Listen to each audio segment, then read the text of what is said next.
Perkenalkan, nama saya Yohana Kilai dengan NPM 1214201200236 kelas D, Prodi Keperawatan Fakultas Kesehatan Universitas Kristen Indonesia Maluku. Perkenalkan, nama saya Firela Lefta, NPM 1214201200197.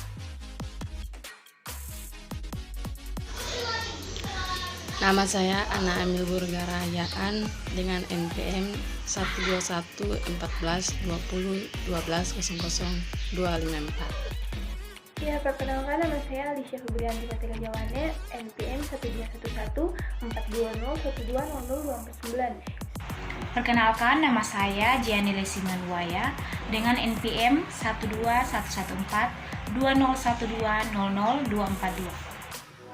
Perkenalkan, nama saya Yunita Siskalaiteti, NPM 1214201200219. Perkenalkan, nama saya Yohana Isioratmangun, NPM 1214201200213.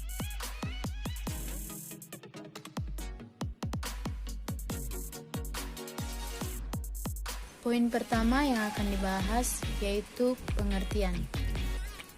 Mikroskop monokuler merupakan jenis mikroskop yang masuk ke dalam kategori mikroskop cahaya.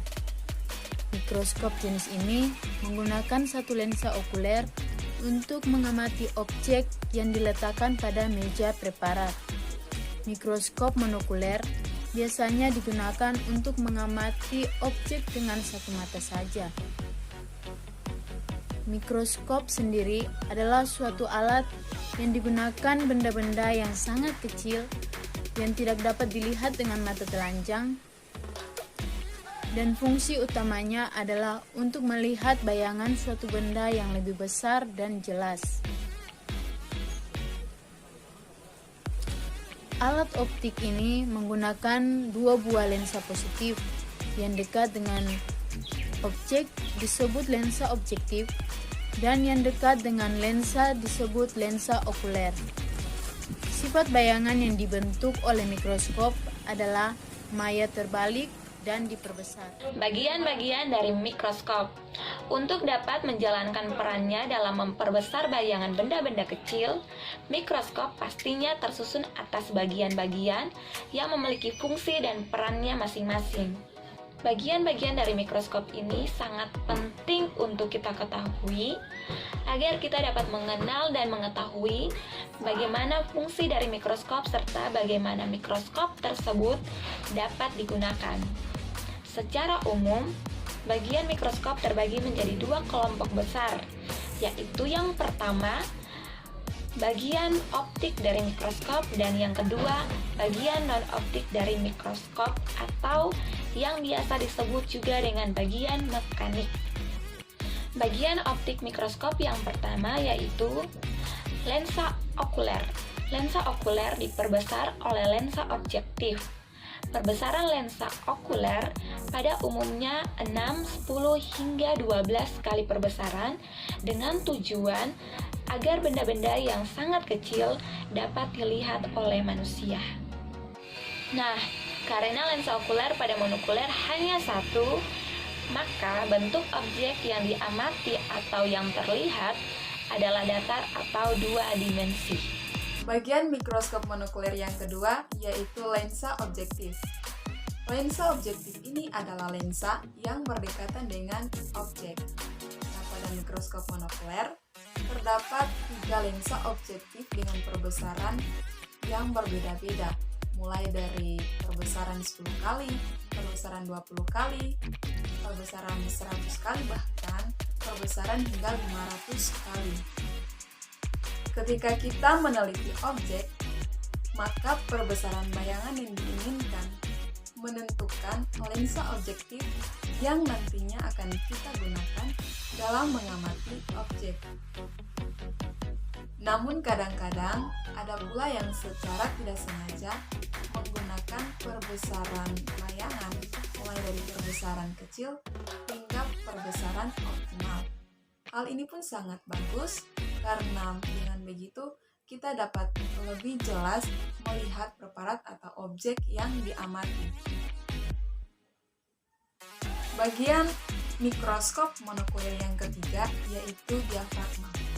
Diafragma ini fungsinya hampir mirip dengan pupil pada mata manusia, di mana diafragma berfungsi untuk mengatur bayangan cahaya yang masuk mengenai objek atau preparat. Oleh karena itu, diafragma ini terletak di bawah meja preparat atau sedikit di bawah objek. Dengan pengaturan cahaya, maka pengamatan berlangsung lebih optimal.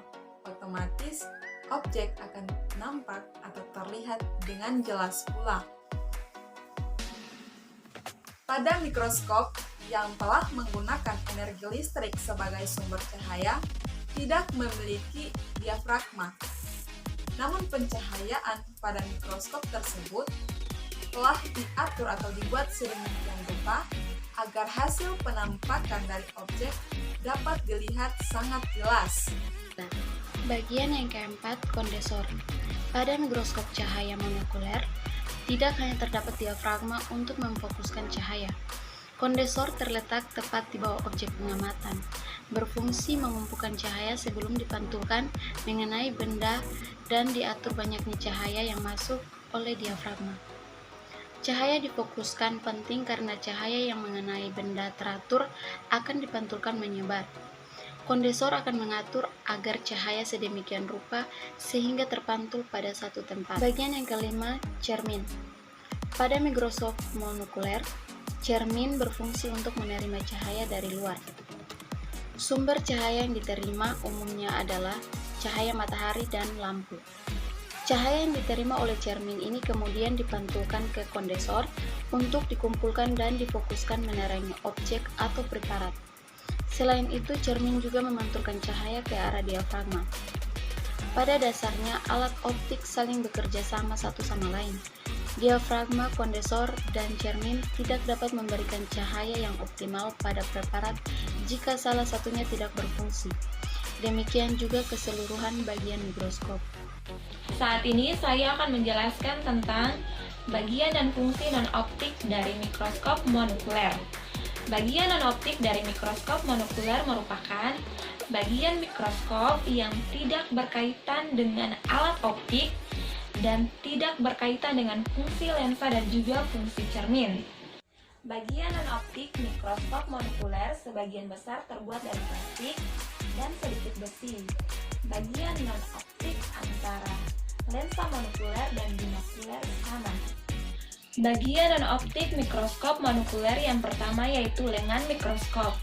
Lengan mikroskop berguna untuk memegang mikroskop saat melakukan penelitian agar pengamat tetap stabil dan fokus pada objek. Selain itu, lengan mikroskop berfungsi sebagai pegangan jika mikroskop akan dipindahkan.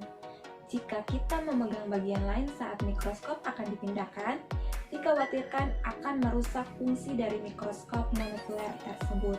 2. Tabung mikroskop.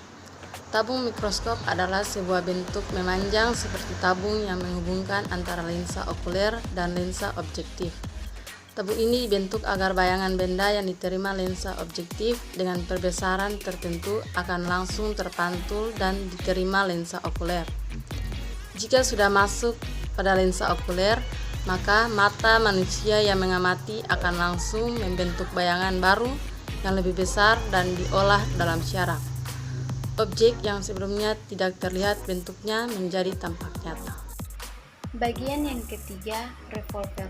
Revolver biasanya terletak di dekat lensa objektif dengan bantuan revolver yang pengaturan cahaya. Maka pengamatan berlangsung lebih optimal. Objek akan nampak lebih jelas pada mikroskop yang telah menggunakan energi listrik sebagai sumber cahaya. Diafragma tidak ada. Pencahayaan mikroskop dengan lampu sudah dibuat sedemikian rupa agar menghasilkan penampilan objek yang sangat jelas. Bagian yang keempat, makrometer. Makrometer atau pengatur kasar berfungsi menaikkan dan menurunkan tabung dengan cepat agar mendekat preparat yang berisi objek atau spesimen pengamatan.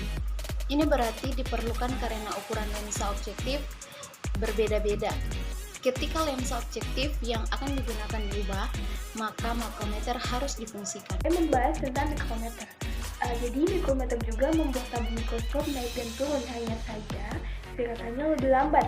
Biasanya digunakan ketika pengamat hanya membutuhkan sedikit gerakan tabung dan hati-hati agar objek nampak lebih jelas. Mikrometer disebut juga pengatur atau pemutar halus. Di saat ini saya akan menjelaskan terkait meja mikroskop. Meja mikroskop atau meja preparat digunakan untuk meletakkan objek yang akan diamati. Objek tersebut berupa preparat, sebuah benda seperti kaca yang diisi dengan spesimen yang akan diamati. Terdapat cara khusus untuk membuat preparat ini. Agar preparat terletak tepat di tengah dan stabil, maka terdapat penjepit preparat. Di dekat meja ada tombol yang juga diputar untuk menaik dan turunkan preparat atau bergerak ke samping kanan dan kiri. Kemudian kaki mikroskop, sama fungsinya dengan kaki manusia. Kaki mikroskop berfungsi sebagai menopang seluruh bagian mikroskop. Kaki juga membuat mikroskop stabil dan tidak mudah jatuh ketika diletakkan di atas meja.